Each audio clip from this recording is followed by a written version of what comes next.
4 దశాబ్దాల అనుభవం, అభివృద్ధి మీద అపారమైన అవగాహన, పెట్టుబడులను తెచ్చే సమర్థత, ప్రతిభ,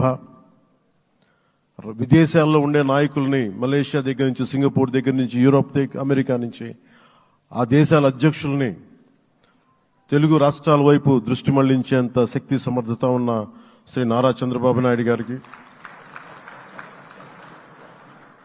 ఆయన నాయకత్వం చాలా అవసరం,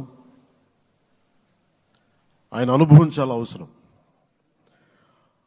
అలాంటి అపారమైన అనుభవం ఉన్న వ్యక్తిని, అనుభవం ఒకటే కాదు, ధైర్యశాలి. ఈ రోజుకి నాకు ఒకటే గుర్తుంటుంది. మన తాడేపల్లిగూడెం సభలో చెప్పాను, చాలా క్లేమోర్ మైన్స్ పేలిపోతే జీప్ ఎగిరిపోయి కింద పడితే చొక్కా దులుపుకొని ఆయన మళ్ళీ వచ్చి రాజకీయం చేసిన వ్యక్తి.